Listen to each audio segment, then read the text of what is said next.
The desert wind cut like a blade as it howled across the empty main street of Horseshoe Bend. Dust swirled in chaotic eddies around the skeletal remains of the old saloon, where the windows had been shot out so many times that the frames seemed permanently flinching.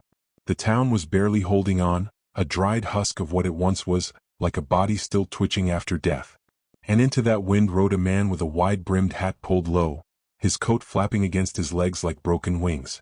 His name was Caleb Rollins, and he looked like someone who'd seen every corner of hell, and remembered most of it. The leather creaked beneath him as his horse slowed to a halt. He slid down with a wince, his boots stirring the dust, his shadow long in the setting sun. His left hand hovered near his belt, not a dramatic gesture, just habit, and his right tightened briefly on the reins before letting go. He didn't look like a man arriving anywhere. He looked like one trying to disappear. That's when he heard the voice. "Please, sir, marry my mother." Caleb turned. Standing no more than 10 paces away was a boy, maybe 9, maybe 10, freckled, thin, with wide blue eyes that looked too tired for their age.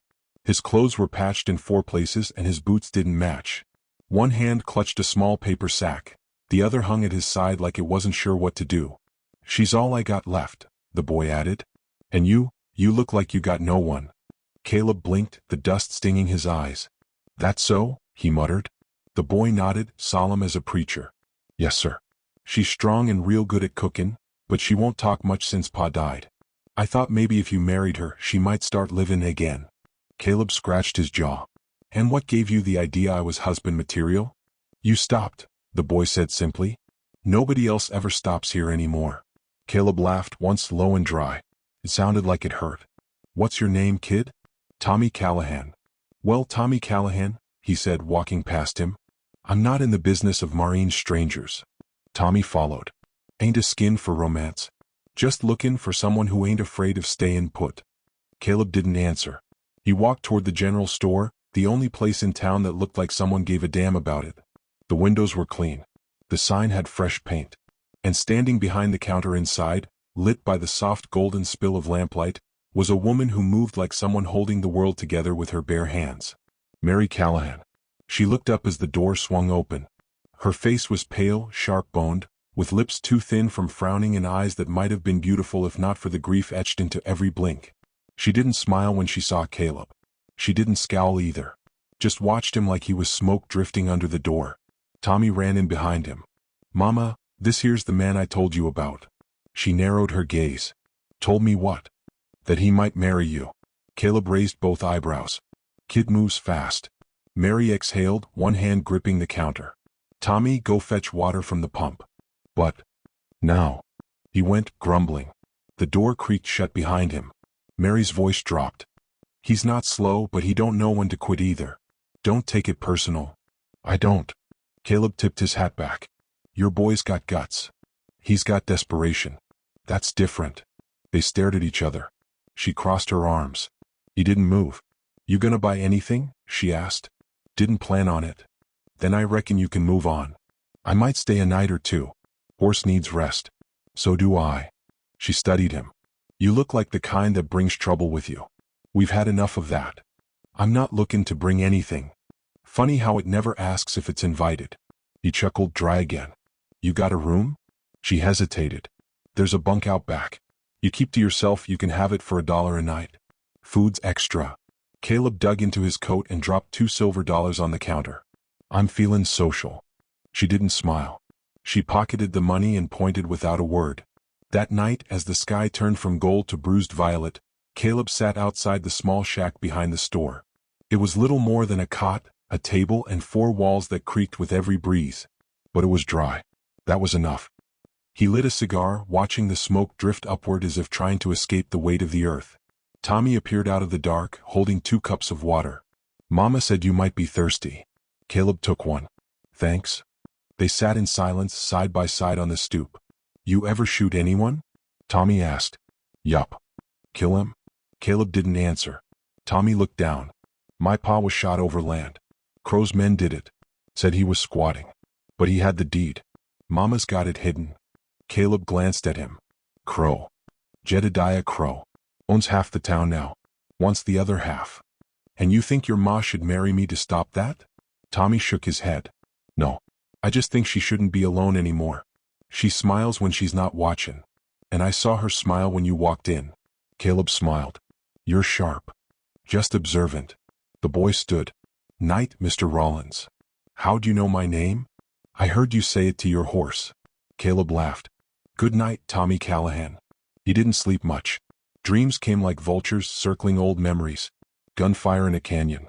Blood on the stone. A woman screamed that didn't stop. He woke before dawn, bathed in sweat, gripping his gun under the pillow. In the morning, he helped Mary unload a crate of flour from the freight wagon. She watched him like a hawk the whole time. You don't owe me, she said. Didn't say I did. She looked down. He doesn't understand what death takes from a woman. What it leaves behind. He might. Sooner than you think. Meaning? I've seen how Crow handles resistance. If he wants your land, he'll take it. Her jaw clenched. Then he'll have to go through me. You got a rifle? I've got guts. Guts don't stop bullets. She handed him a sack of oats without meeting his eye. You staying long? Long enough to make sure the kid doesn't become an orphan. She looked at him then. Not grateful. Not relieved. Just tired. You always talk like you've got one foot in the grave. Maybe I do. Later that day, Caleb sat on the bench outside the store, whittling a piece of wood into something that might have been a horse or a very confused dog. Tommy sat next to him, munching on jerky. You ever been in love? The boy asked suddenly. Caleb stopped carving. Once. What happened? She died. Got caught in something meant for me. Oh. They sat in silence for a while. You think my ma could ever be happy again? Tommy asked. Caleb looked toward the open door, where Mary was sweeping the wooden floor, her back straight and movements precise, like someone balancing grief on her spine. I think happiness ain't something you find, he said slowly.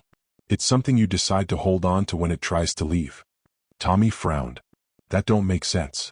Neither does life. A rough voice called from across the street. You the drifter? Caleb stood. A man with tobacco-stained teeth and a shotgun slung over one shoulder was swaggering out of the saloon. I heard you think you're gonna play hero. I'm just sitting here.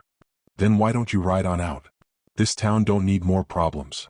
Caleb took a long look at him. You Crow's man? The stranger grinned. I'm whoever pays best. I ain't got a dime for you. Then you best shut your mouth or lose it. Tommy stood too. Leave him alone. The man sneered. Back off, runt. That's when Caleb moved.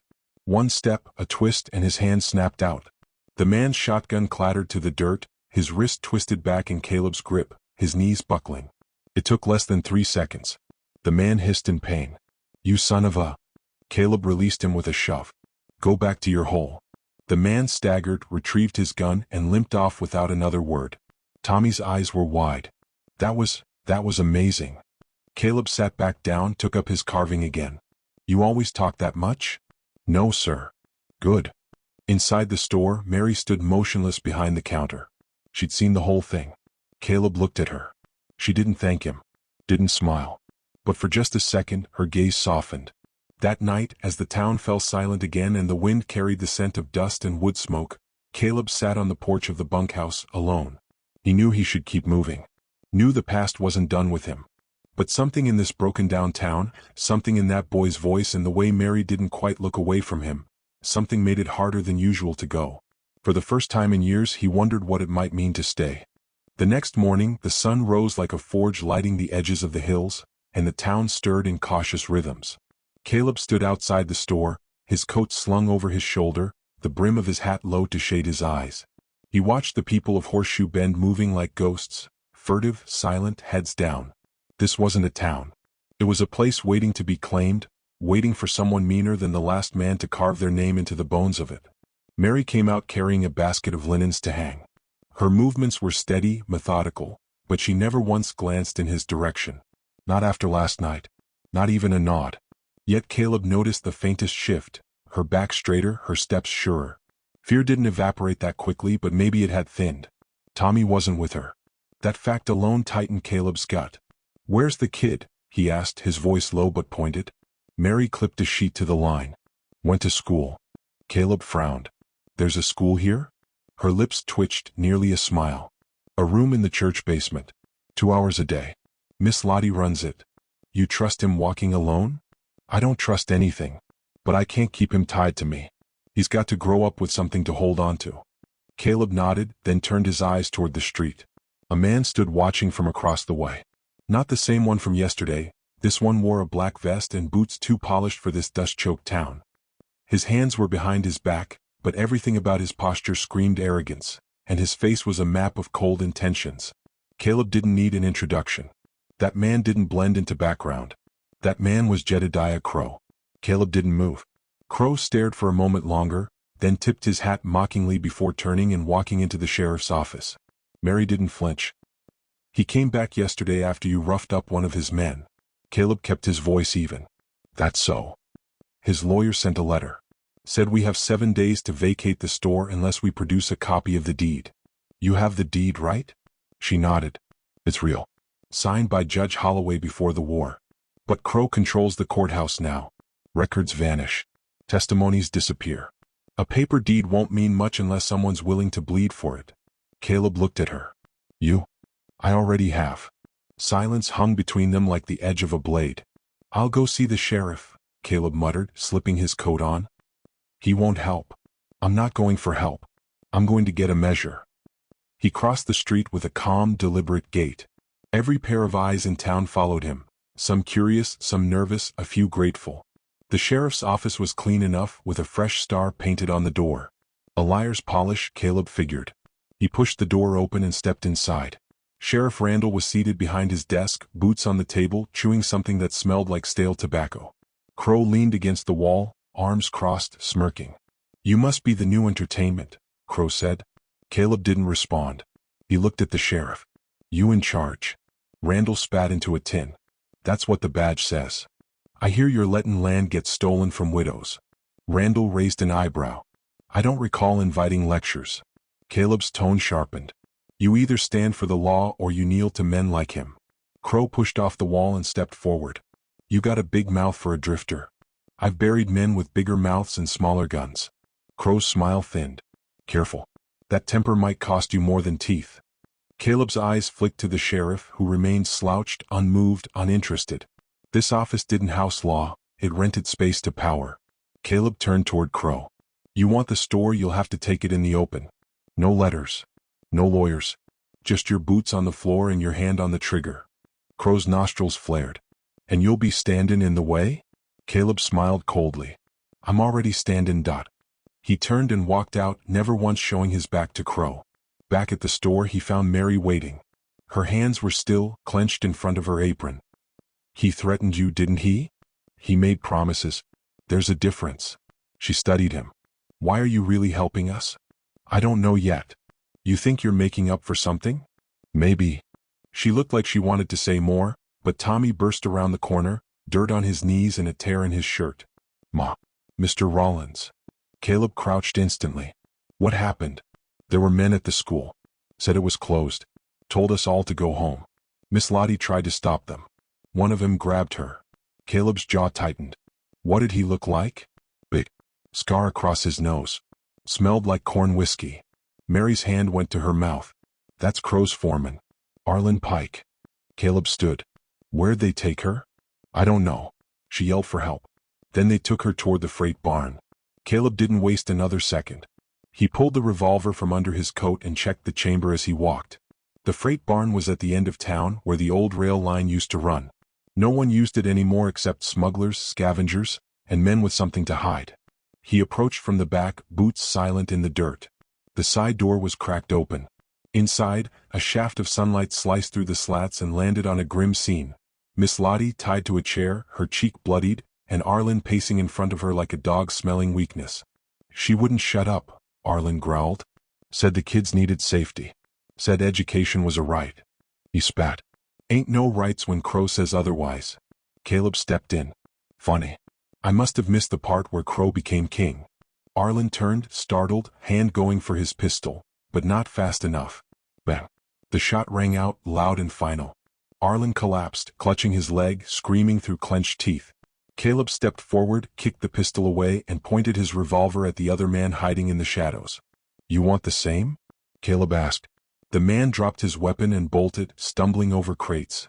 Miss Lottie blinked through pain. Thank you. I didn't think anyone come. Caleb untied her. You're safe now. I think they were gonna make an example of me. They just did, Caleb said. Now everyone in town knows what Crow's justice looks like. He helped her outside, where Mary and Tommy were waiting. Mary rushed forward, wrapped her arms around the teacher without hesitation. Tommy stood beside Caleb, wide-eyed. You shot him, he whispered. Didn't kill him. But you could have. Caleb looked down at him. That's the point. Mary turned to him. What now? Now we use this. Let the town see the truth. Crow's men hurt a schoolteacher. We make them choose a side. And what side are you on? Caleb looked at her, long and steady. The side that remembers what dignity looks like. Later, as the sky began to bleed orange, Caleb sat outside the bunkhouse again. Mary brought him coffee. She didn't speak, just handed it to him and sat beside him. Their shoulders didn't touch, but the silence between them felt less like distance and more like a pause. You weren't always like this, she said finally. No. What were you? He took a slow sip. You ever see a man watch his own hands while they pull a trigger and not recognize them? She was quiet for a moment. You carry guilt like it's armor. Sometimes it's the only thing thick enough.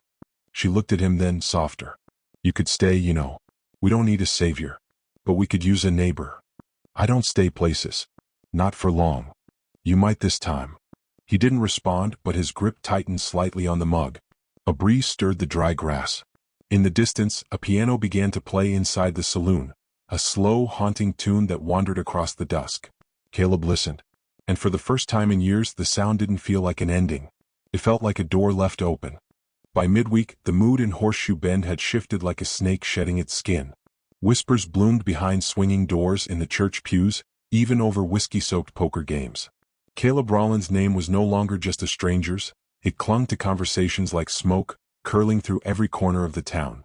Word of Arlen Pike's injury traveled fast, louder than a gunshot ever could.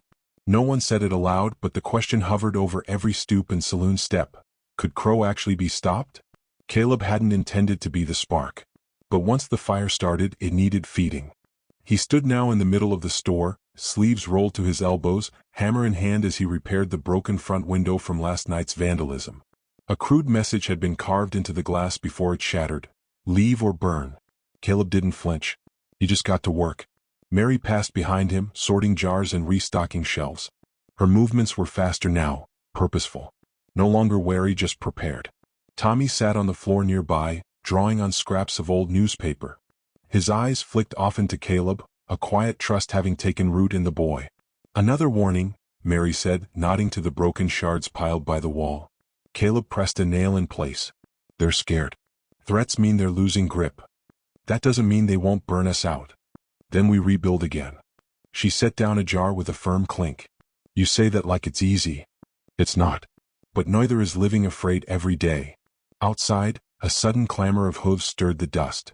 Caleb paused, reached for his pistol, but then relaxed as he recognized the rider. A tall, lanky man in a preacher's collar, riding a dun-colored mare. It's Pastor Gideon, Mary said. Caleb raised a brow. He always ride that fast to church? Mary didn't smile. Only when someone's bleeding or confessing. The pastor dismounted and entered without knocking. Sweat clung to his brow despite the morning chill. They've arrested Miss Lottie, he said without preamble. Mary's hand flew to her mouth. What? Caleb's jaw clenched. For what? Gideon's voice was tight with controlled fury. Inciting unrest. Trespassing. Obstruction of county law. Sheriff Randall claims she held unauthorized gatherings. School, Caleb muttered. He means school. They took her to the old holding cell in Crow's stockyard. Not the courthouse. No trial. No witnesses. No damn justice. Caleb exchanged a glance with Mary. Her eyes were blazing now, not with fear but with a slow-burning defiance. We can't let this stand, she said. We won't, Caleb replied. But this time we don't walk in alone. Gideon nodded slowly. There are folks ready. Good ones. Been waiting for someone to give them a reason. Then let's give them one. That night, beneath a starless sky, they met in the church basement, the same place Miss Lottie had taught reading and sums. Lanterns lined the walls, flickering against stone, casting long shadows across the circle of townsfolk. 30 in all. Men, women, a few old enough to remember the war, some young enough to have only heard whispers of it. Caleb stood at the front, not with a gun but with bare hands, calloused and steady. I'm not a preacher, he said. I'm not a lawman either. I've done things I ain't proud of and I've lost more than I ever held. But I know wrong when I see it. And what Crow's doing to this town, it's wrong. Murmurs rippled through the group. He owns the sheriff, a rancher muttered. Owns the judge. Hell, owns half the land between here and the county line. He doesn't own us, Mary said, stepping forward. Her voice was clear. Unless we let him. Caleb continued. Tomorrow we go to the stockyard. Peaceful. We bring the deed to this store. We bring affidavits. Witnesses. Miss Lottie's students. And we demand her release. No guns unless they draw first. We show the town we stand together. If we can't win legally, we shame them into backing down. They'll come armed, someone said. Then let them come. We won't hide. Afterward, Caleb stepped outside alone, the cold biting through his shirt. He wasn't afraid of Crow's guns. He was afraid of what he might become in fighting them. Fear had a shape, and for Caleb, it always looked like himself in the aftermath, empty-eyed, with smoke in his hair and blood on his hands. Mary found him there, arms crossed against the cold. Do you believe we'll win? She asked. I believe if we don't try, we've already lost. She stepped closer. You're changing, you know. I'm remembering. She studied his face in the moonlight. When this is over, you could stay. Not because we need a hero, but because Tommy needs a man worth looking up to. Caleb hesitated. Heroes die young. Maybe. But they die knowing who they are. The next morning dawned red. The kind of dawn that promised blood or change. Maybe both. They marched together, farmers, blacksmiths, mothers, merchants. Children walked beside parents. Pastor Gideon led with a cross strapped to his back like a banner of defiance. Mary carried the deed, hands trembling but steady. Caleb walked at the front, unarmed, though a rifle was slung across his back just in case. The stockyard gates loomed ahead, rusted iron with a sheriff's badge nailed to the post. Inside, 4 of Crow's men stood guard, rifles ready, smirks painted on their faces. Caleb stepped forward. We're here for Miss Lottie. The largest guard sneered. You're here for trouble. Mary raised the deed. This is a legal document. This store was signed over in 1867. We have 20 witnesses prepared to testify. A gun cocked. No one cares. Pastor Gideon stepped beside her. We do. One of the guards shifted uneasily. Another squinted at the crowd. Then the stockyard door creaked open and Crow himself emerged. His face was calm. Too calm. You brought an army, he said to Caleb. Just neighbors. Crow looked over the crowd, almost amused. You think this matters? Caleb's voice was steady. We do. You think you'll shame me? That I'll kneel because you dragged a cross and a deed? No, Caleb said. I think you'll shoot. And when you do, it'll be in front of the whole town. In front of children. In front of a pastor. And every man and woman here will finally see what kind of coward hides behind paper and guns. Crow's eyes narrowed. You think I won't? Caleb took a single step forward. I hope you won't. The silence was a crackling wire between them. Then something shifted. A murmur from the back. Sheriff Randall emerged, looking pale, drawn. He pushed past the guards. Let the teacher go. Crow turned sharply. What did you say? I said let her go, Randall repeated. We're done here. Crow stared him down, but the sheriff didn't blink. One of the guards lowered his rifle. Another took a step back. And in that moment the power shifted, not with a gunshot but with a look. Crow spat on the ground. You're all fools. Mary held her head high. Maybe. But we're free. Miss Lottie was released, bruised but unbroken. As she stepped into the crowd, children rushed to her side. She smiled through tears. Caleb didn't cheer. He watched Crow carefully as the man turned and walked away. Something in Crow's gait had changed, not fear but calculation. This wasn't the end. Not yet. That night, Mary stood behind the store counter, tallying ledgers. Tommy slept upstairs. Caleb leaned on the doorframe. You did it, she said quietly. No. We did. She looked at him. So, will you stay? Caleb didn't answer right away. He stepped outside instead, breathing the air deeply. It smelled of dust and hope, strange bedfellows but honest ones. Inside, the lights glowed soft behind him. Home perhaps. If not yet, then maybe soon. In the shadows across the street, a figure watched from the alley. A flicker of gold flashed beneath his coat. The war wasn't over. Not yet. The morning sun cracked the horizon like a spilled yolk across the desert sky, casting long shadows over Horseshoe Bend. The air felt thick, charged with something unsaid, like the breath you hold before a storm. Caleb sat on the front steps of the store, sharpening his knife on a worn whetstone, his eyes scanning the town with practiced stillness. He wasn't expecting peace to last. Crow didn't back down, he regrouped. Mary stepped outside, coffee in hand. "You slept at all?" "Didn't seem right," Caleb murmured, wiping the blade clean. "Not with the way last night ended." She sat beside him, knees brushing. "Crow's quiet. That scares me more than his threats." Caleb looked down the street toward the bank, the blacksmith shop, the church. "He's planning something." Tommy burst through the door behind them, boots untied, eyes wide. "Ma, Mr. Caleb. There's smoke by the pasture." Caleb was on his feet in an instant. From the far ridge, a dark plume rose, thin, sinister, climbing fast. Not the accidental kind. The kind that made cattle scatter and men reach for rifles. By the time they reached the pasture, 2 barns were ablaze. Chickens ran wild. Horses bucked in their corrals, panicked by the heat. Pastor Gideon and half a dozen townsfolk were already forming a bucket line, but it was futile. The wind was too strong, the flames too greedy. Caleb cursed under his breath. This wasn't random. Sheriff Randall rode in from the south, face tight with panic. It was Crow's men. They torched the barns just past sunrise, left a message burned into the side. "What message?" Mary asked. Randall swallowed. Said, "Final warning. Leave by sundown or everyone burns." The words hung heavy, smoke curling around them like a noose. "We don't run," Caleb said, voice flat. "We fight," said Pastor Gideon. "This time we meet them where they expect it, and turn it back on them." "No," Caleb said. "That's what Crow wants.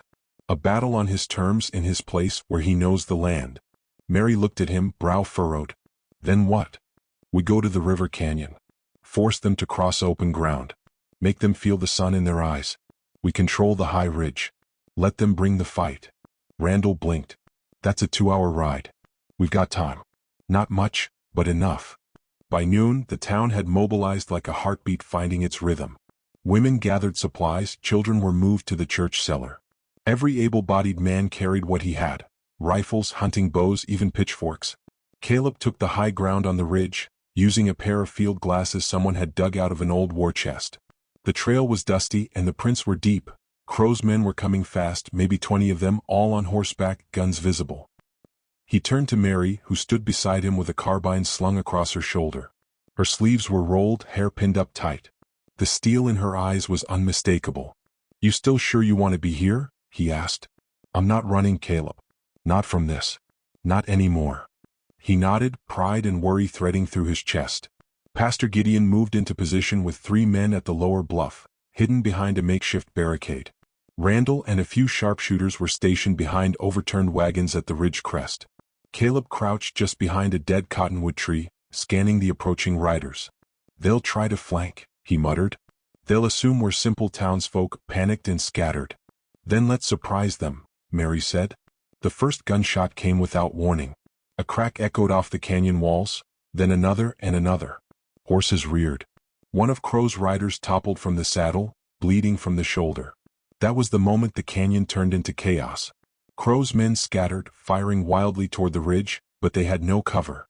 Caleb barked orders, short and sharp, moving between positions. Dust choked the air.